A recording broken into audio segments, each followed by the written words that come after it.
Well, good afternoon, City of Albuquerque. So glad to have you here for Public Service University's Lunch and Learn series with the Green Team. And this is our fourth Green Team Lunch and Learn series.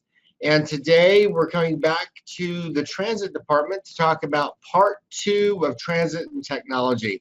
So we had a great panel last month, and we talked about different things that are going on in the Transit Department, and we have a great panel all set together for you all this month as well, talking about a few really cool things. One of the things we wanted to basically bring back was, Jonathan and a lot of the things he talked about last time.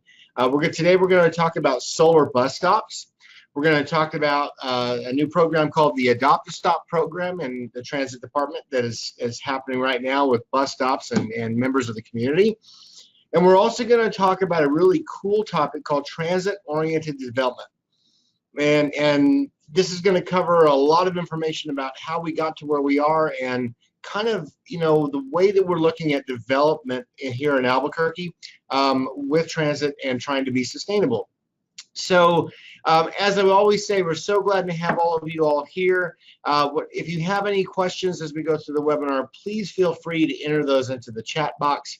What we'll do is we'll keep track of those, and then during our question and answer session at the end, we'll wrap up and we'll go through those questions and try to get to everybody so that we can make sure that you get your questions answered and can be informed. And so we definitely want your participation in that regard.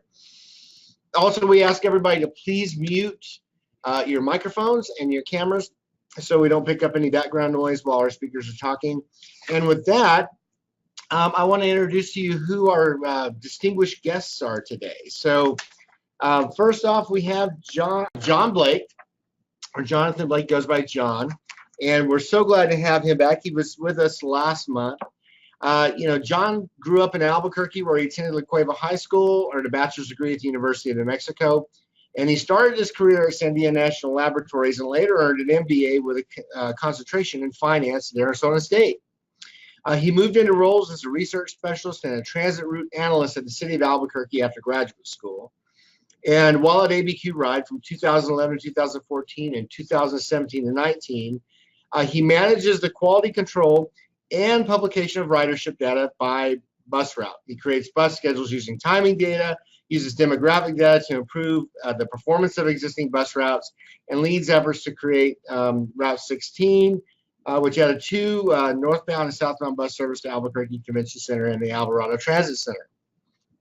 John also created a 2-way bus service along a 2.5-mile segment of Broadway, Odelia, and University from downtown University of New Mexico. He made the schedules for Route 157, which now has expanded service on weekdays, Saturdays, and Sundays, and stops at the Montano Transit Center, where it connects with the New Mexico Rail Runner Express, which is awesome. Recently, John was an economist at the state of New Mexico, where he conducted analysis of demographic time series data, commute patterns, industry employment trends. John's professional interests include financial analysis, ArcGIS mapping of demographic data, and forecasting transit ridership based on retail gasoline prices and population growth. You talk about data. I mean, John is a powerhouse when it comes to data analysis and understanding how all this connects and works in our city, and we're so glad to have you here, John. All right, our next guest on the panel is Dwayne Baker. Dwayne is an Albuquerque native, born and raised here, graduated from Del Norte High School and attended CNM for the ArcGIS program. He's worked for 11 years in the planning department of ABQ Ride as a data specialist manager, and he's responsible for collecting and reporting to the National Transit Database all of ABQ Ride's ridership data. He's attended and received certificates from the National Transit Institute for NTD reporting and the City of Albuquerque Supervisory Development Program, and also our Entrepreneurial Mindset Program, which is where his project came out of. Coordinating and managing the Adopt a Stop project is one of his greatest enjoyments, as he's getting to work with wonderful individuals in the community who want to make a difference by donating their valuable time to a worthy cause. And so Dwayne's going to talk today about this innovative program that he developed just kind of from scratch from the bottom up. They went through a pilot process And now they're actually in place, and I think you all are going to really find it really cool. And then our third panelist is Lawrence Kline. Lawrence is one of two principal planners for the City Transit Department. He's kind of unusual as he is a land use planner working for the transit system, but he comes by it naturally. He was born in a row house in West Philadelphia and did not even sit in a car until he was a teenager. Buses, trolley cars, subways, and feet got him around, so transit-oriented development is a natural thing to him. He's an elected member of the College of Fellows of the American Institute of Certified Planners, 1 out of 5 in the state. Spent over 30 years on the private side of development fence until the events of 10 years ago, and never did one of those gosh darn single family sprawl projects in all of his 30 years, which is something to be said. He came to the transit department exactly the time when the ideas of bus rapid transit and transit-oriented development began to march a step toward the ART project and the development activity that we see on Central Avenue today. So we are just really, really in awe and so glad that we have such a great panel of guests today to be able to talk about some of the things that the transit department is doing. And you know, a lot of folks don't really know. It's more than just driving people around in buses or vans. Our transit department is really intentional about the way that they think about how we move people, you know, around, and how land use and concentrated development is connected so that we can better be sustainable. We've been talking a lot in the Green Team Lunch and Learns about what sustainability is when it comes to air quality, transportation, recycling, and it goes on and on and on. And so you all are in for a treat today, and some of you may be really surprised to find out some of the things that our transit department is working on. So what I'm going to do is I'm going to turn this over right now. Let me just get this up. I'm going to turn the presentation over to Jonathan and his team, and hopefully we won't have any glitches. And then Jonathan, welcome. We're so glad to have you here, and go ahead and take it away. You're good to go. All yours, John. All right, great. I'm just going to advance my slide here. So yes, as Tom said, this is Public Transportation Part 2. And I wanted to do a follow-up from a question that was asked last time. A participant from last month's Lunch and Learn asked if our bus stations will have solar panels on them.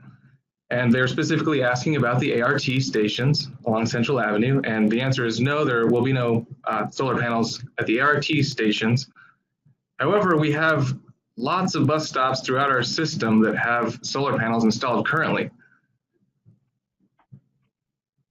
So we have about 450 solar bus stop shelters throughout the city. You see them, they're teal and turquoise in color as you're driving around the city.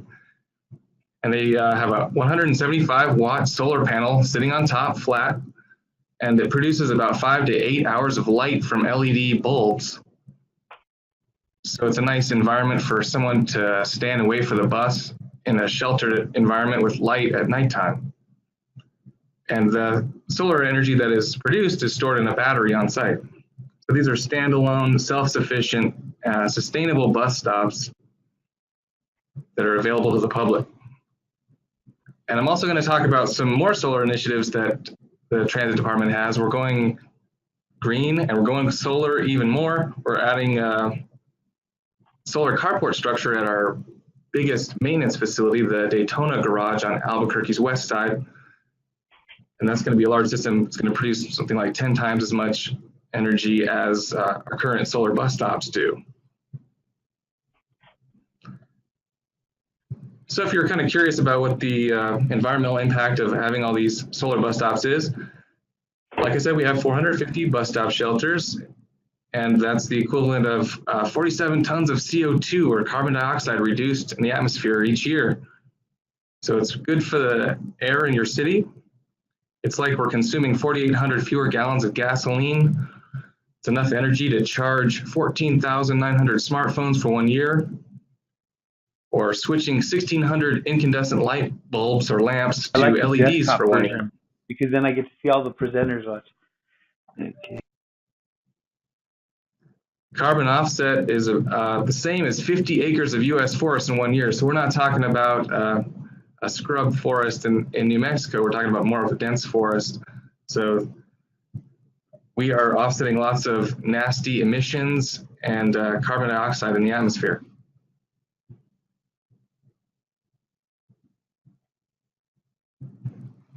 So as many of you know, lots of facilities throughout the city are going green and they're going solar. The transit department has similar plans for a large solar power system in the future at its Daytona transit facility on Albuquerque's west side. This facility is where the majority of our buses are stored and maintained and serviced. It also is the place where all the rapid ride buses are stored and maintained. So we've got an employee parking lot where the bus drivers park their cars in the morning before they do their work runs. As you can see in the lower picture, doesn't have any solar, doesn't have any canopy structure there right now. And we're planning to put a T-shaped solar structure there, 340 kilowatts to 400 kilowatts, which will offset about 1/4 to 1/2 of the facility's power use. So we're really excited about that. And it's also going to be an employee benefit for those parked there who will have shaded parking.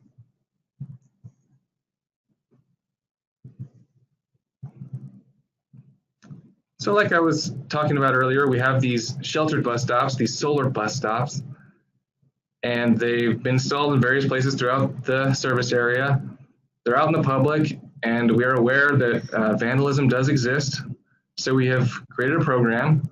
I'd like to introduce my colleague, Dwayne Baker, who manages the city's Adopt a Stop program. It's a volunteer program that's finished its pilot phase and has been approved for citywide implementation.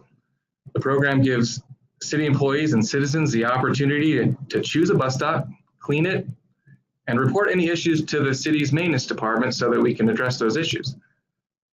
So I'd like to turn the mic over to Dwayne, who's going to talk a little bit more about the Adopt a Stop program. Thank you so much there, John. Hey Dwayne, how you doing? Good, Tom. Thank you. Good. Can everyone see me? I think so. I think we're good. So first of all, I'd like to start by thanking Mr. Blake today for the opportunity to present the Adopt a Stop program here today. And also how much I enjoy getting to work in this program with volunteers in this great city who want to step up and make a difference. So today I'll be introducing the Adopt a Stop program. Also, currently as of today, we have 4 volunteers who have adopted 6 bus stops.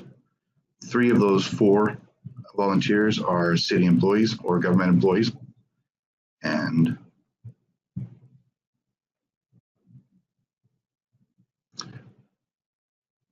the Adopt a Stop opportunity or program is, right now we're seeking anyone who is willing to commit to a 1-year donation of time and effort to assist in maintaining any of our city bus stops, ABQ ride bus stops.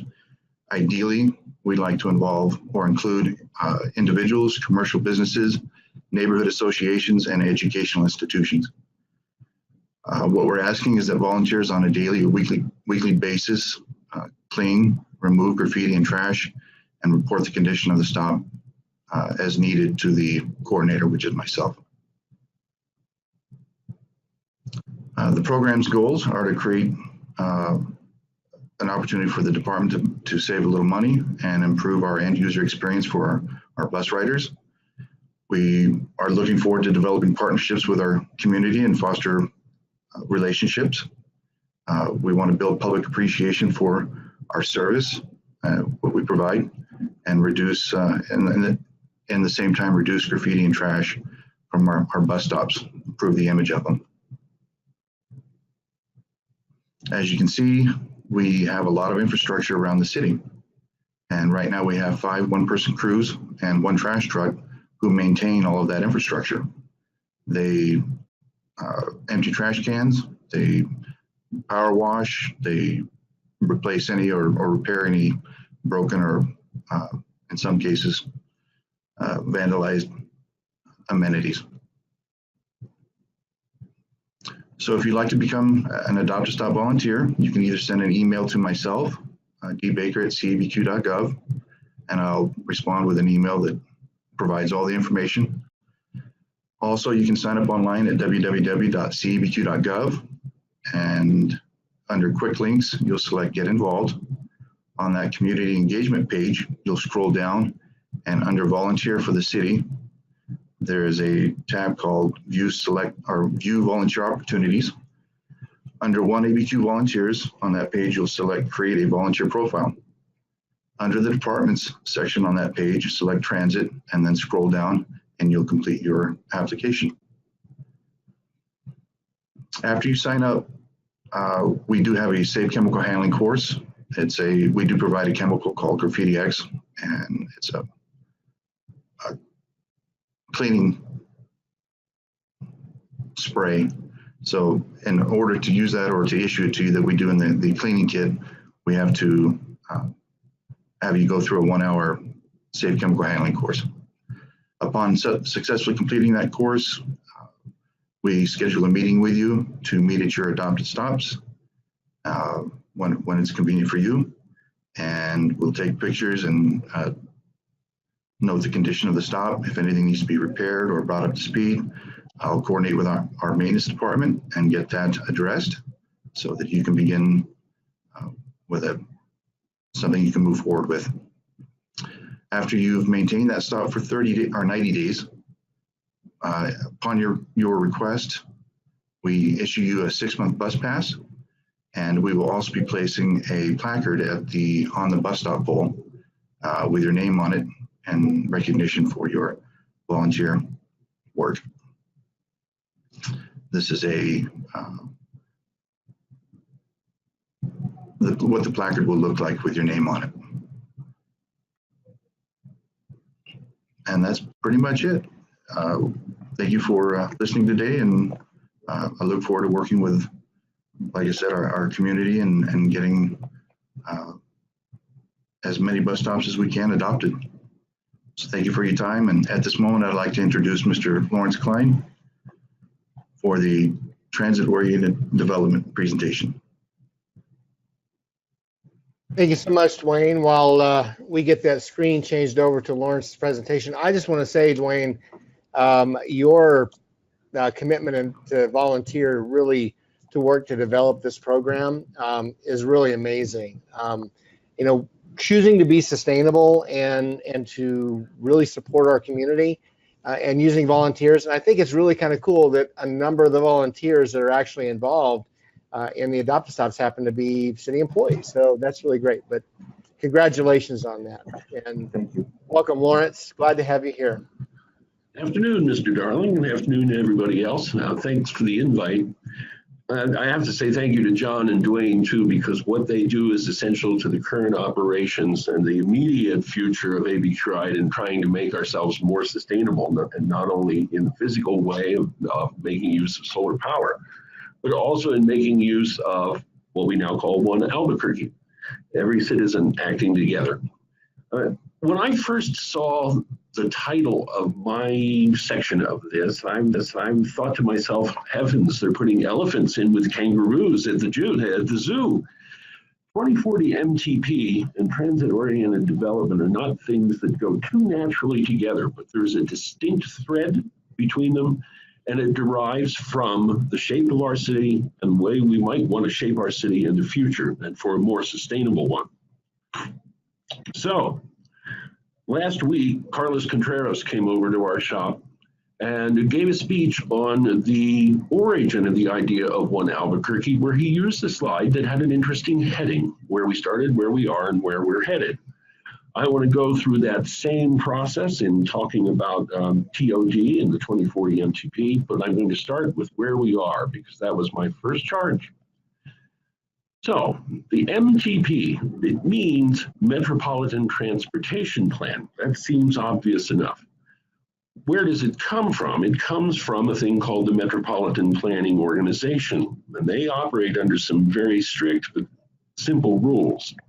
Rule number 1, since 1962, the federal government has required that every urbanized area with more than 50,000 people have an MPO, a Metropolitan Planning Organization, and ours is called Mr. Cox. And urbanized area in this case goes all the way from Belen to the village of Cochiti. 33 governmental agencies, towns and villages, water authorities, flood control, any aspect of urbanization is studied and recorded by Mr. Cog. And we have 7 representatives on the Cog board from the city, 1 from the mayor's office and 6 from the city council. They govern a huge area. The boundary in red is the Albuquerque Metropolitan Planning Area boundary. But transportation planning goes far beyond that. You can imagine that if you're living in Cuba and you need to get to Presbyterian Hospital, that having a seamless transportation system would be useful to you, as well as the access to the urban activities, good shopping, and so on.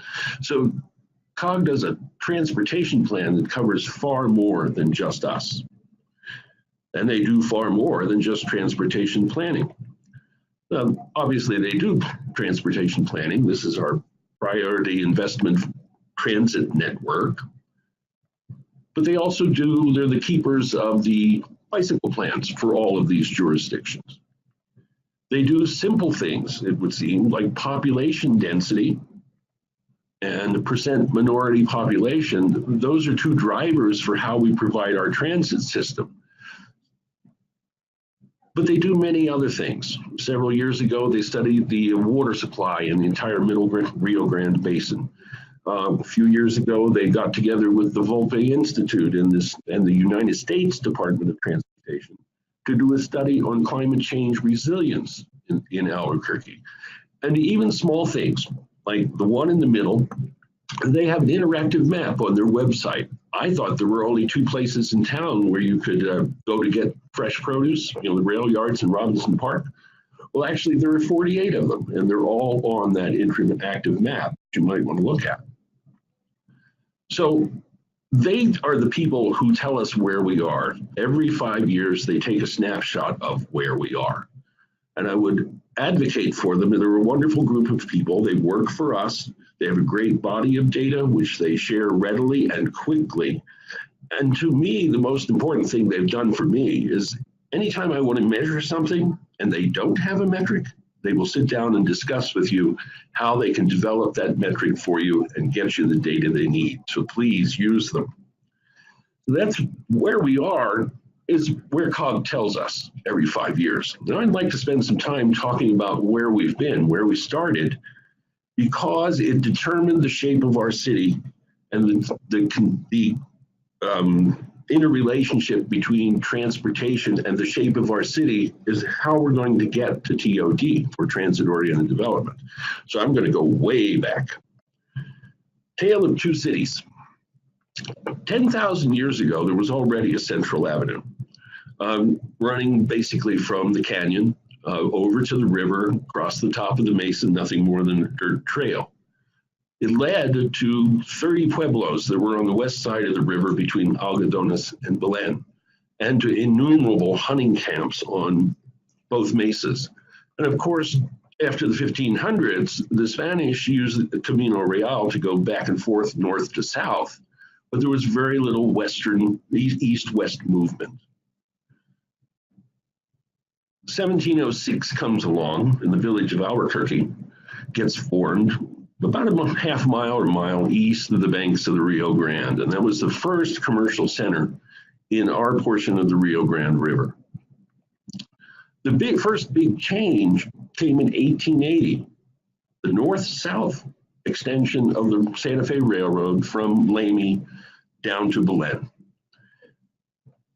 Immediately, and I mean immediately, 2 weeks after the railroad came through, there was already a public transit system on what was then called Railroad Avenue, connecting the territorial fairgrounds west of Old Town to the traffic train station along the railroad tracks in New Town, Albuquerque. Oops, wrong one, wrong button. 1893 comes along, the territorial legislature says we're going to build a university, and by 1900, the first building of the university is up at the top of the hill, and Central Avenue followed it. Shortly thereafter, Charles Lindbergh flew in 1927. By then, we already had our first Indian hospital, as it was called. Presbyterian Hospital existed as a tuberculosis sanitarium. University was already started. We still had two major business centers. Central kept growing, but everything is still on the east side of the river. 1926, Route 66 is first established, but it's not even along Central Avenue. It runs north-south from Las Vegas to Los Lunas along roughly what is 4th Street today. And that's because there was still no bridge across the river on Central. That didn't happen until 1935. And in 1938, Route 66 was now east-west from Santa Rosa all the way to the Santa Monica Pier in California, where the famous carousel had already been in operation for about 25 years. And because Central went smack dab through the middle of the territorial fairgrounds, the fairgrounds were moved to where they are today, what we call the Expo. 1945, we added Sandia Labs. And then came the big change, the freeways. I-40 came in 1965, I-25 roughly 1970, and immediately we had two brand new business centers on the east side of the river, Uptown and the Journal Center.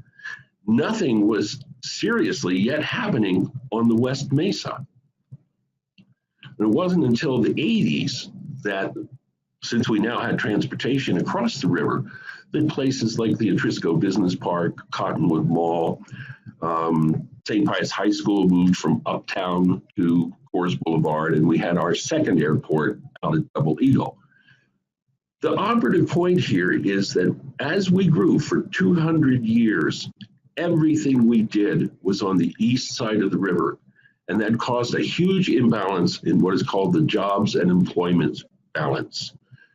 Even today, over 60, probably closer to 70% of all housing is on the east side of the river, almost 80% of all the jobs. And on the west side of the river, we have 20 to 30% of the housing and probably less than 20% of the jobs, which causes huge pressure because every day, 235,000 vehicle trips have to cross the 5 bridges that cross the river, 235,000. That's a lot of folks. And that's where COG comes in, because they analyze this sort of activity. And this, I'm going to toggle between two slides here. This is the Rio Grande River crossing of Central Avenue. The Central Avenue Bridge, the center of it is that little yellow circle. I'd ask you to watch Central Avenue as it approaches the bridge from the west, which down and to the left on these slides, and I'll toggle back and forth between these. Notice the pattern of purple, red, yellow, becomes purple, red, yellow, green in what is called the trend scenario.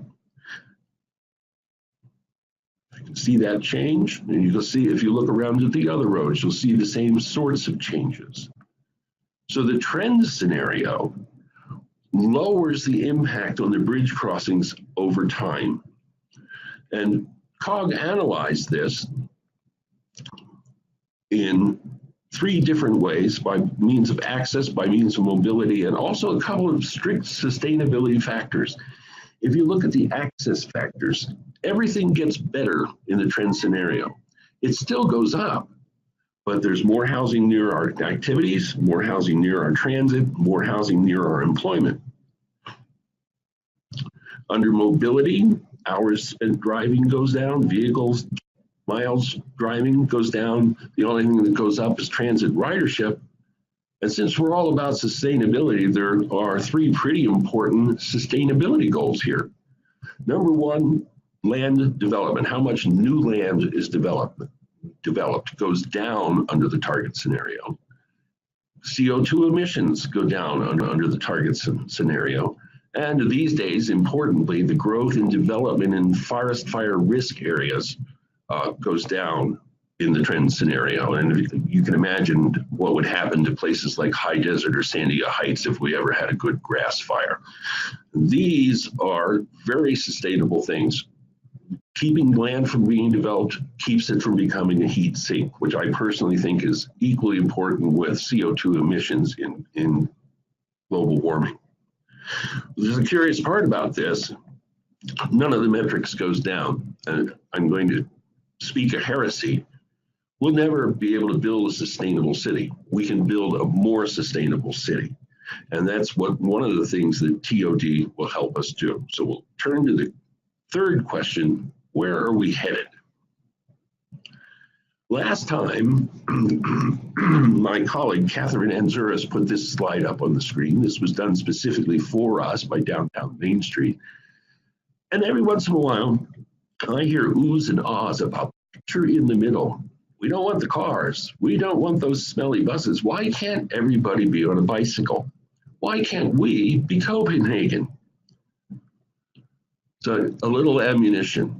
Copenhagen, a few cars, a few buses, pedestrians, gazillion bikes, right?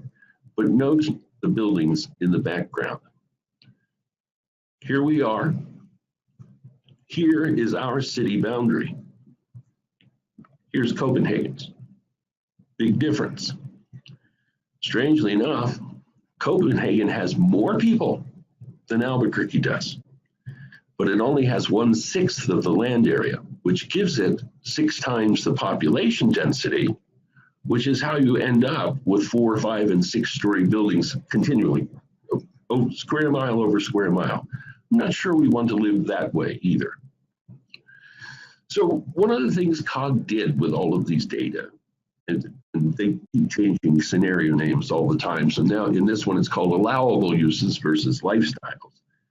They try to ask the citizenry, what would happen if we were to do something like transit-oriented development? How would that change the shape of the city?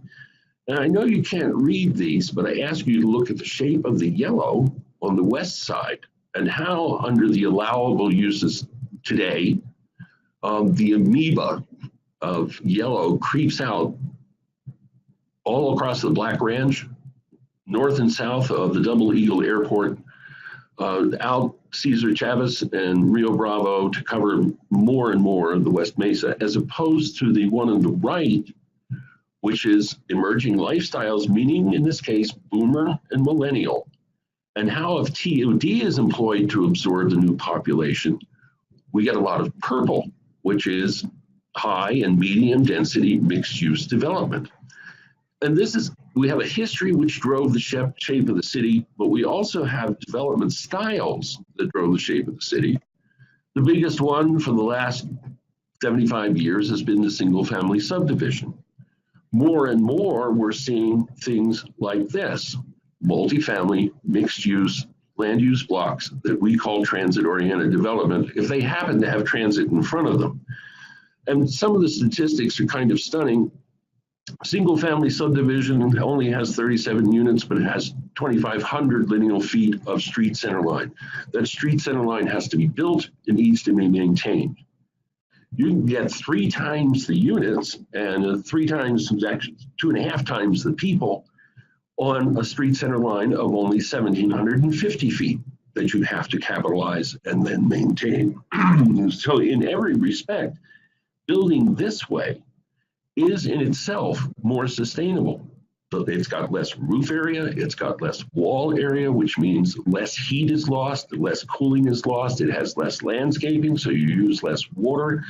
Building this way, which the rest of the world does, is a far more sustainable way of building than doing single family subdivisions. And in between these 2 types, there are a myriad of other types, which we planners call the missing middle. Townhouses, fourplexes, duplexes, all of which could be infilled on the smaller lots on all of the corridors in the more dense east side of the river. So transit-oriented development is not a one-size-fits-all deal. There are actually 3 kinds. Everybody thinks, you say transit-oriented development, and everybody immediately thinks, oh yes, residential over retail or office over retail. It's always over something. Transit-oriented development, as defined, is a private activity building vertically that takes advantage of transit. Transit adjacent is a private development that is in close proximity to that transit, but may not use it. My example is a retirement home where the folks who live there have a park across the street and that's their big thing. They want access to the park. Transit, okay. So while the transit there is only adjacent to the primary focus of the people who live there.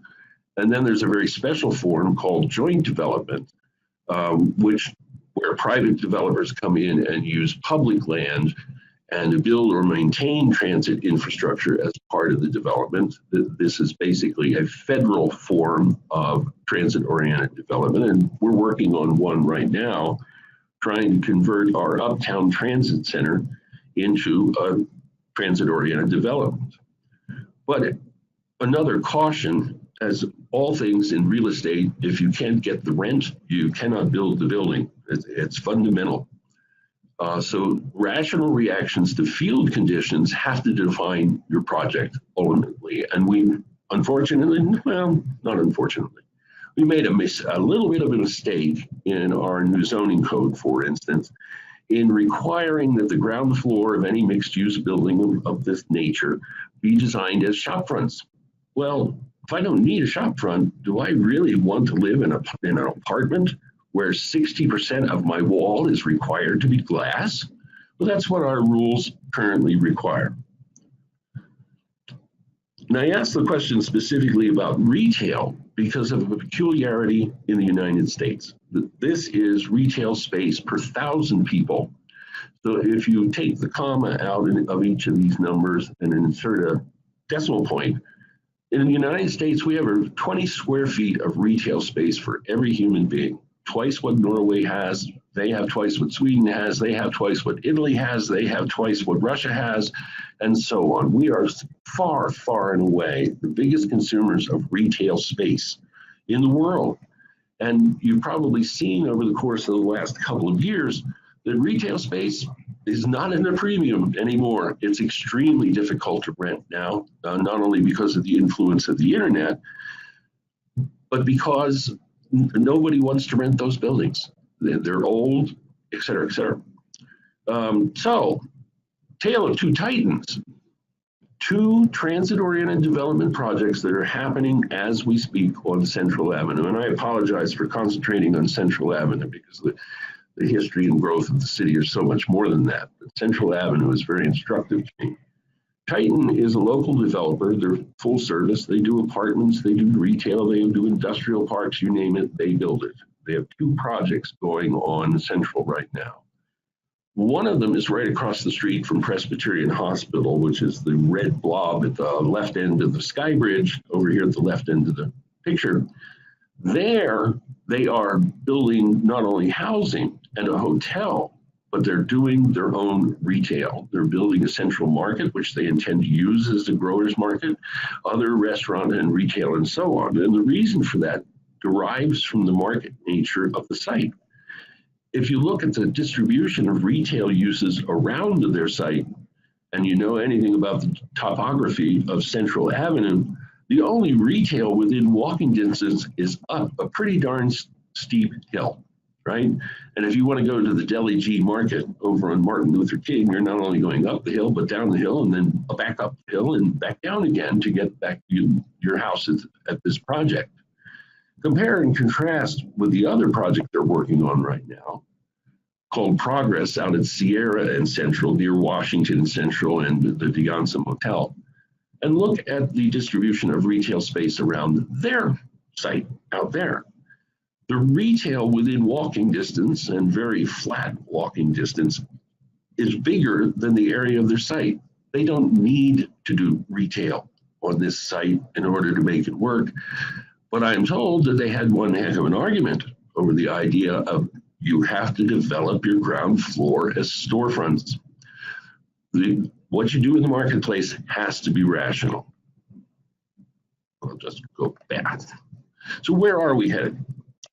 We take this one. We think about a different way of doing our transportation. We take this one and think about different ways of doing our housing. And there are plenty of models around the world much better, I think, than the way we do it in America. And we think about the shape. And My colleague here, Mr. Baker, is mixed martial arts guy, and he tells me that what I'm talking about is essentially a karate move. I'm trying to use the past of our city to create our future. So think transportation, think housing, think urban space, and think TOT. Thank you very much. And Mr. Darling, we will stand for questions. Very good. Thank you, Lawrence. I was just checking to make sure that my door wasn't locked. So that's really, wow, amazing information. How many of you didn't know some of that information about where we've come from and how things have moved forward? So what we want to do is we want to take some time for questions, and then let me just turn the screen back over here.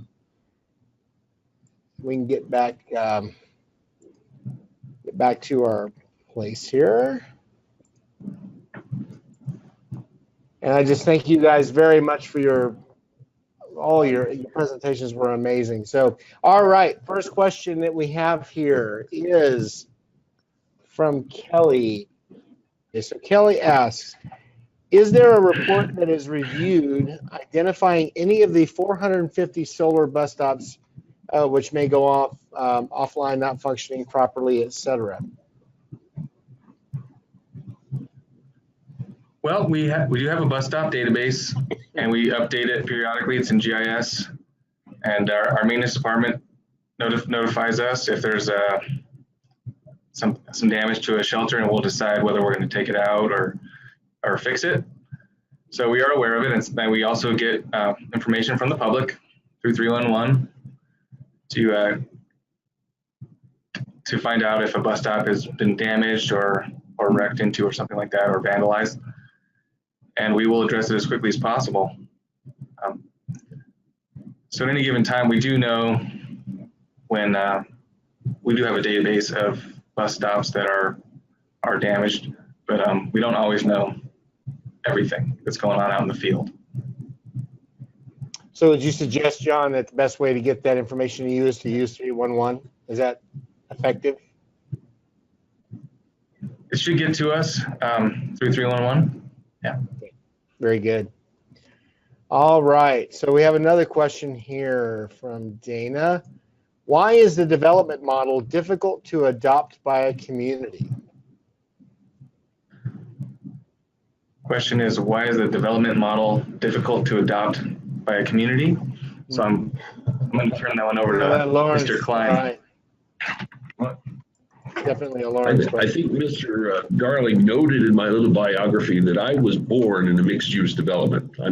We literally lived above the hoagie shop in West Philadelphia.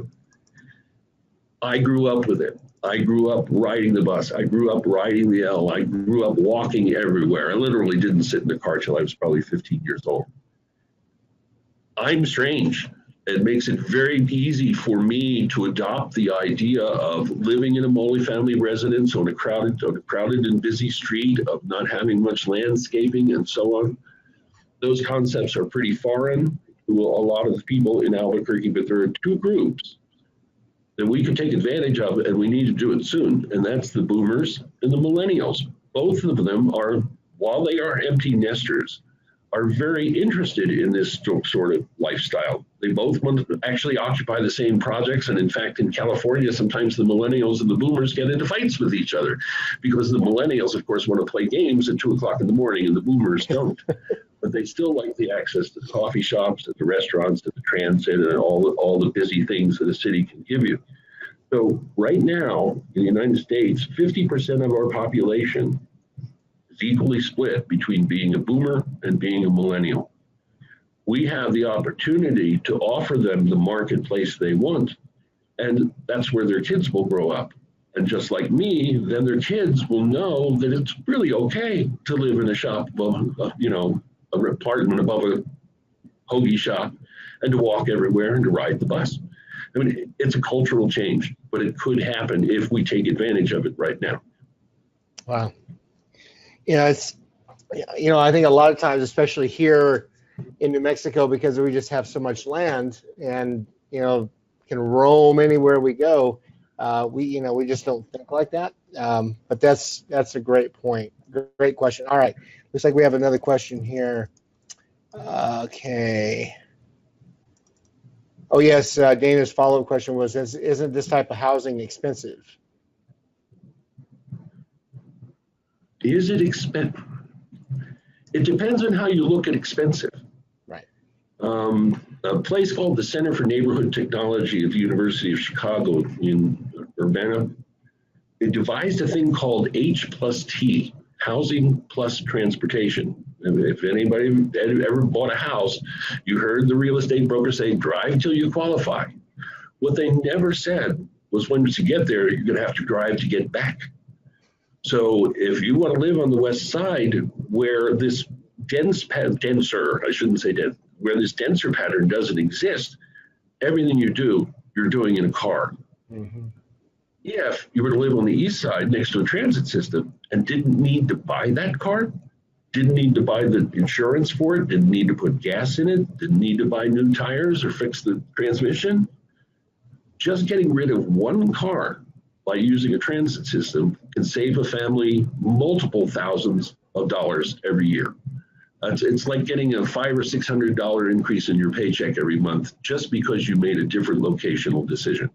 So it might be more expensive in terms of rent, but in terms of overall lifestyle cost, no, it is not more expensive to live that way. Wow. Thanks. That's great, Lawrence. Great clarification. All right. Here's another question. I think this one's for Dwayne. The Adopt a Stop program has been in effect for almost a year.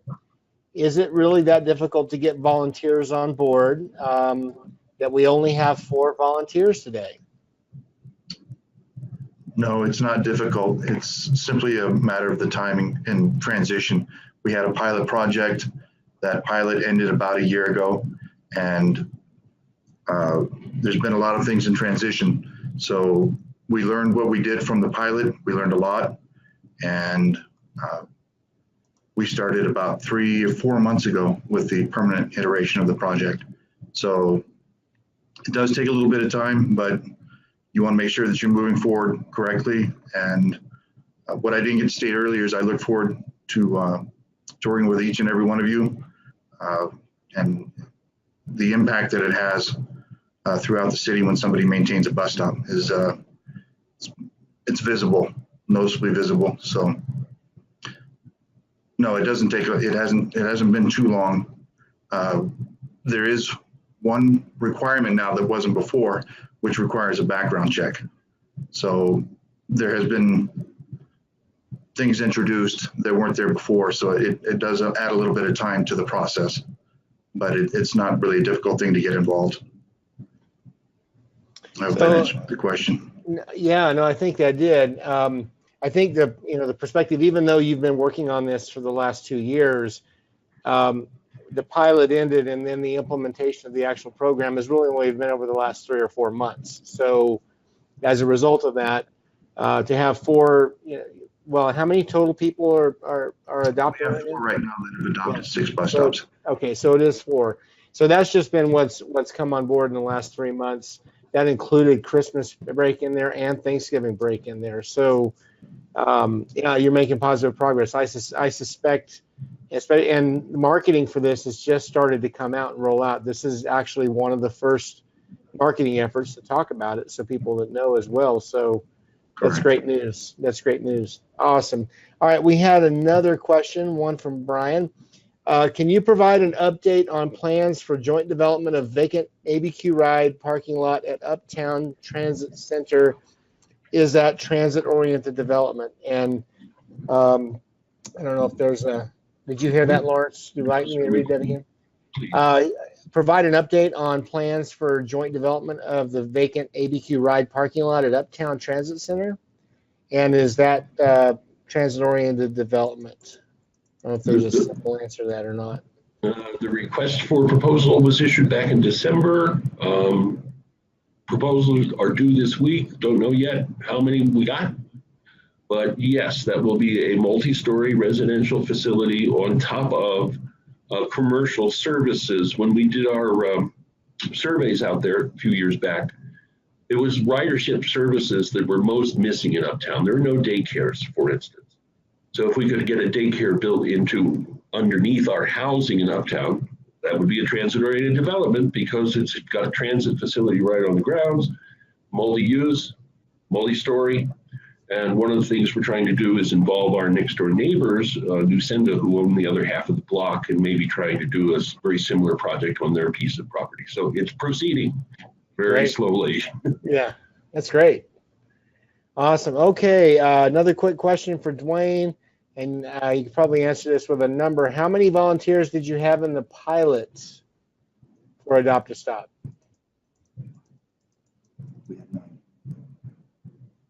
How many? Please bear with us. Yeah. We had 9 volunteers that adopted 14 stops. Okay. And are they still maintaining those adoptions? Some of them are, yes. Okay. So actually your numbers are higher than 4. With them, we only asked a 6-month commitment to get through the pilot. It was as much of a learning opportunity and this is the first time that the department has taken on a project like this. So it was very much about learning, getting everything ironed out, and getting to the point where we have the permanent program now. Great. So there's another question for you, Dwayne. Fabian asked, have you thought about offering this volunteer opportunity to scouting programs like the local Boy Scout troops and folks like that? That falls under the, yes, very much. We're looking at many different venues or different programs that are out there, Boy Scouts, Girl Scouts. Like I said, we're just getting started. And like you said, the marketing for this is just getting going. I'd like to offer this as a community service option. Good. So yes, yeah, so let me help you out here, right? So anybody listening to this presentation, if you have an organization or you're part of an organization that would like to participate in some type of service outreach like that, please make sure that you reach out to Dwayne, right?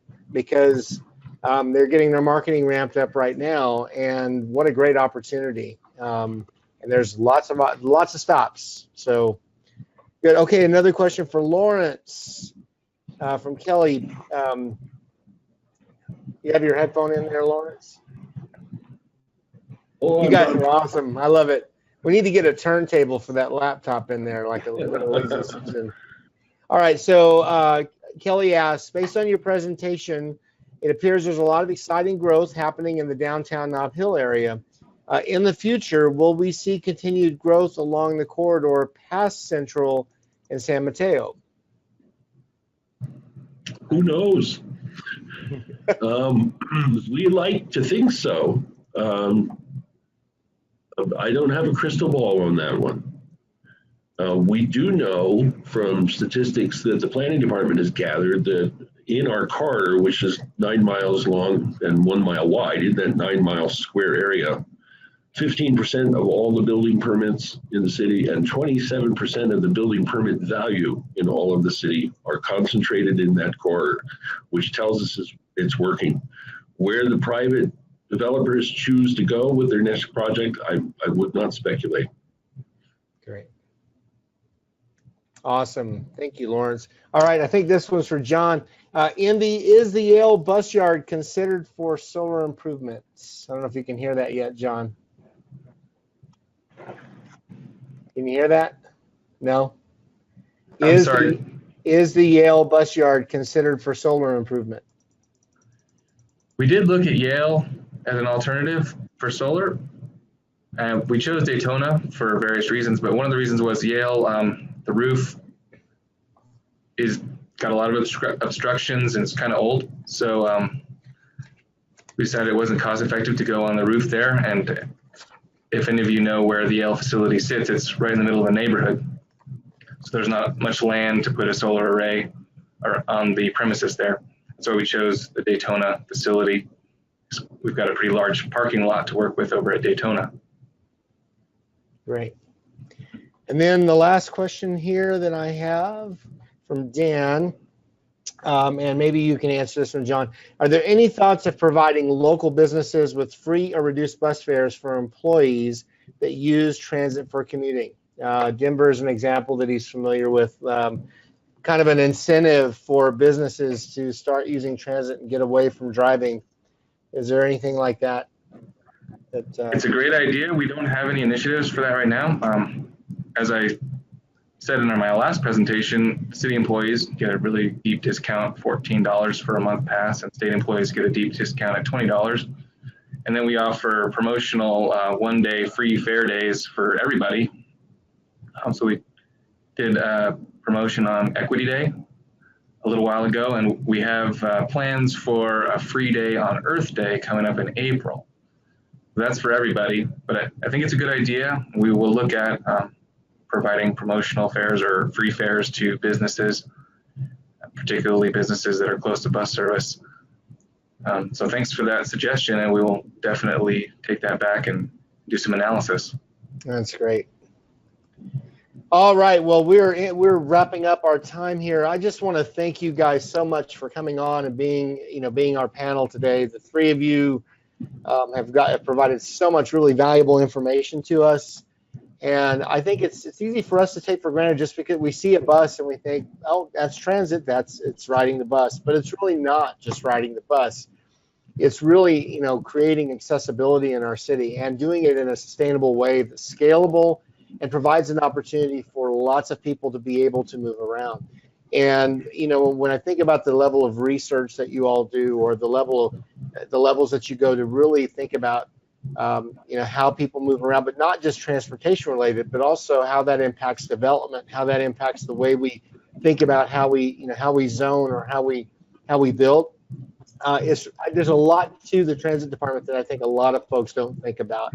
And so I really appreciate that you all have come on here for the last 2 months and shared technology with us to let us know how you're being sustainable, how you're being green, but also, really some of the background of what goes on and what you're doing to help the city really grow and to grow in a really manageable way. So we just thank you all very much for being guests on here.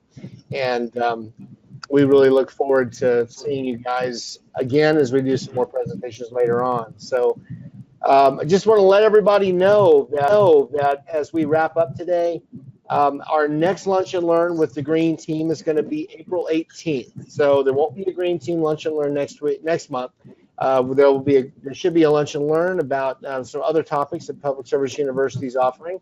But the Green Team will come back in April 18th, Thursday, same time, same channel, different web link. So we'll look forward to seeing you all then. And the Environmental Health Department is going to talk about air quality and a lot of other fun things in the month of April and May. And be looking online at eWeb and in your email for information on Earth Day coming in March. So I don't have that date right at the tip of my tongue, but we're doing some great Earth Day work with our sustainability office and with the city of Albuquerque, and we're going to be sharing information with you all about what those activities are going to be coming up. So just keep your eye out for that information.